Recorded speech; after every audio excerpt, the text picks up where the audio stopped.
You should have a solo career. You could have your own primetime TV series. Wyatt put them on there to brainwash me. If you're hip to it, you can get paid to like talk about a product. I'm sure you've noticed certain products showing up in music videos and you're like, that's a little random. Nothing is a coincidence in that sense. Nothing. Hey GQ, I'm Jack Antonoff and this is The Breakdown.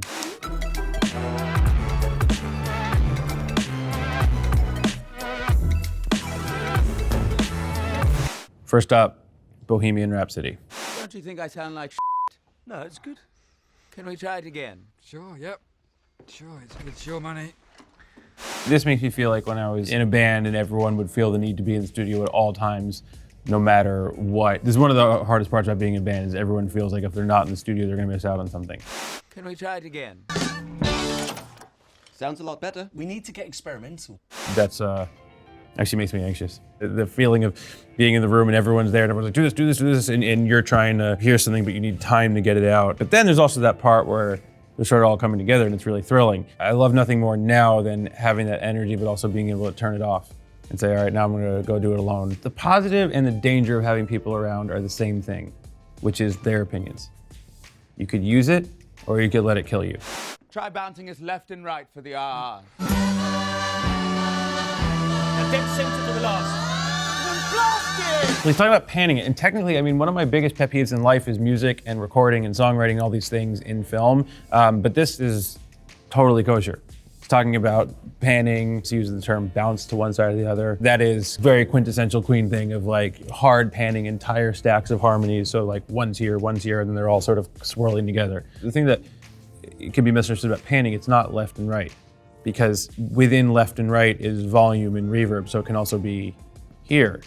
It can also be here. You could have something move left from right. So if something moves left from right or right from left, right, it's moving this way. But if it's moving in volume too, then it's actually moving this way. So I think one thing that isn't always understood about recordings is that it's a circle. I could go on about this forever. This totally checks out. That's my point. Well, I'll tell you, who are these kids in the box? Student band doing some weird stuff. How about demos? You got some?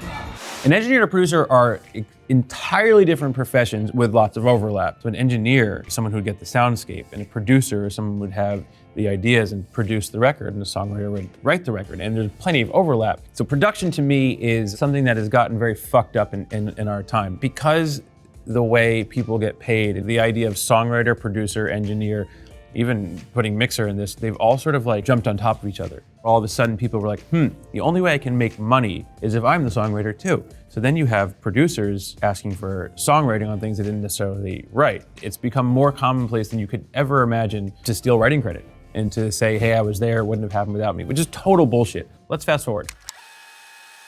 You've got a gift. You all have. So tell me, what makes Queen any different from all of the other wannabe rock stars that I meet? In any industry of art, the last person to be taken care of is the artist. And it comes from this indoctrinated notion of, well, you're lucky to be here. And everyone plays into that. I hope things are changing. And they're different in other countries. In other countries where there's more government attachment to the arts and that's seen as a real career, it is different. But if you think about being a kid in America and you say, oh, when I grow up, I want to be a musician, your guidance counselor might say, good luck. Now let's have a backup plan. Look, I admire your enthusiasm. If it goes well, if it happens, I've got a promotional tour of Japan in mind. We want more. Every band wants more. The field of art is much bigger than we give it credit for, and there's lots of work within it. But we've created a system where, because you're so lucky to be there, quote unquote, we make the artist buy that, and then we make the artist okay with almost feeling like an embarrassment about trying to make a living within it. And from my perspective, starting out as a touring musician and a songwriter, you have to be extremely successful to even begin to fathom to get your own place, support a family. There's just, everyone's got their hand in before you, and that comes from this feeling of, well, you're the artist, you're lucky to be here, you're living the dream. So the reason why I'm telling you this is because as the music industry has become to bloat again, and there's all this money, we're just right back to the 50s. Artists are the last person to see the piece of it. Love and Mercy. Close my eyes, she's somehow closer now. Sometimes you want to hear yourself outside of the room, so you take an earphone off. Recording vocals is a really weird thing to do. When you sing, you hear yourself outside, you hear yourself inside. So if you close your ears and sounds totally different, right? It's really hard to find a way that you enjoy singing because there's really no way to record your vocals if you're isolating them and hear the music that is natural, right? So if I was singing right now and there's a drummer and there's a bass player or whatever, there's no way to record that so I could hear it exactly like that if we wanted isolation. Once we were talking about this idea of having like a wall where like you put your face in and the music plays behind you so you could hear it, then you could sing out. It would still create a separation, but if you can feel the music in your body, that means it's creating sounds that are gonna get picked up by the mic. One more time, please.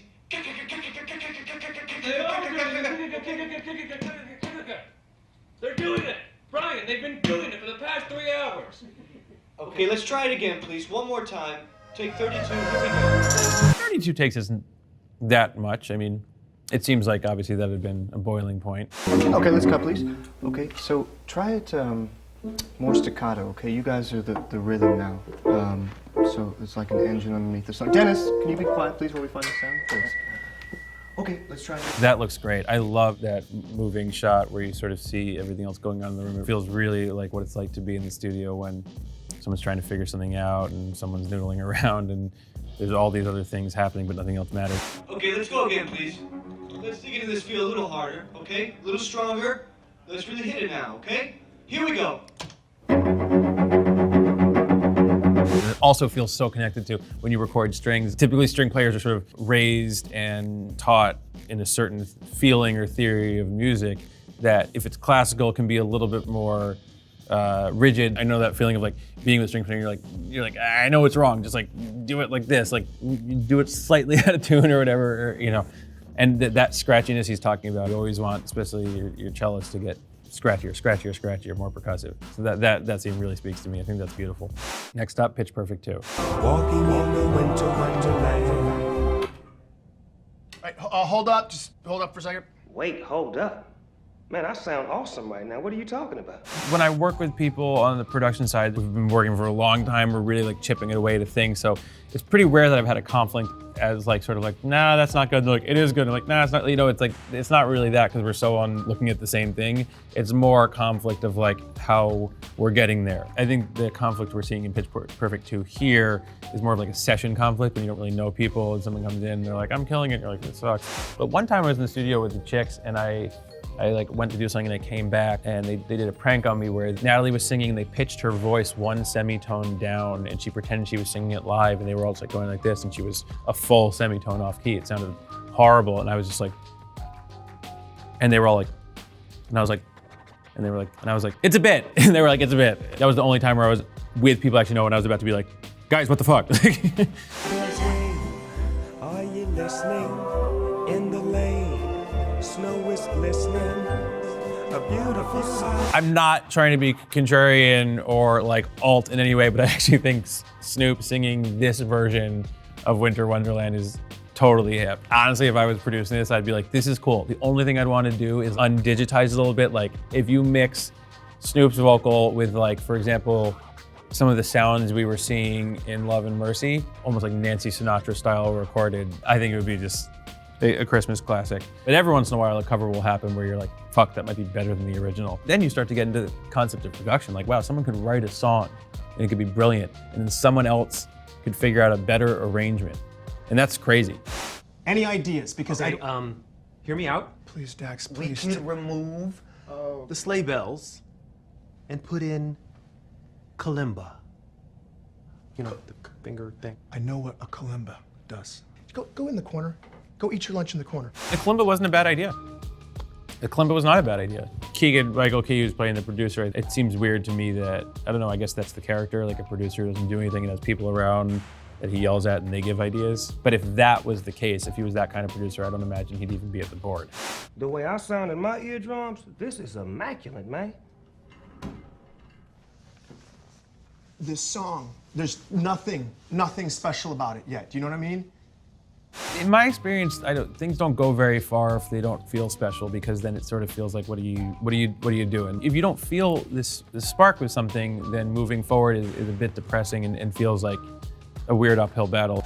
Please, Dax, please. We can remove The sleigh bells. Sleigh bells are nice. I like to use sleigh bells and sort of drown them in reverb, and then they turn into this sort of like Jesus and Mary chainy, sort of like loopy, shimmery thing.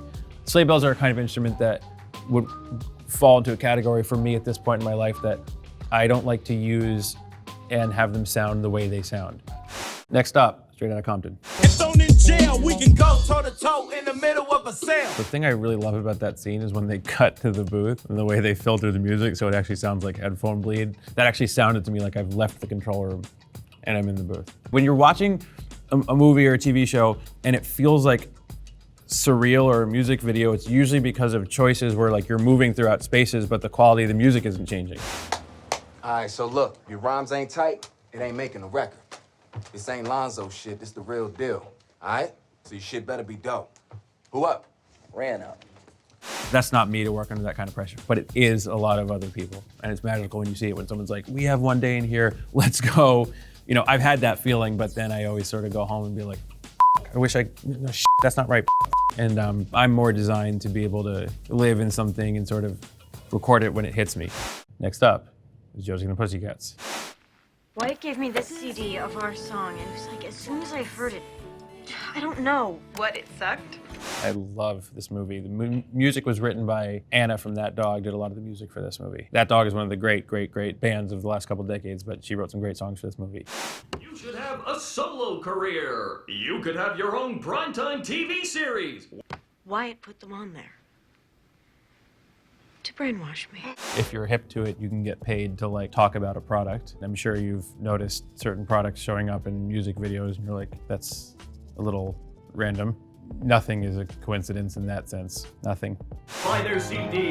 You have to see them in concert. You also have to buy Steve Madden shoes. You're nobody without an Abercrombie & Fitch vintage tee. They're selling stuff through our music. I think you have to be really clear about your relationship with your audience, right? So it's like, what are we doing here, right? Is it live shows and albums? Or is it live shows, albums, and anyone who'll pay me enough money to sell you other shit? As an artist, if the artist looks away and wants I want a different audience, I want this, I want more money, and the actual people who give a shit about you, you'll never get them back. You're also trying to sell me things, so got it. That's a line that you can't cross back from. When an artist you like starts to chase something, it's a very, very sad feeling. All right, that's it. Thank you for watching these clips with me. Until next time.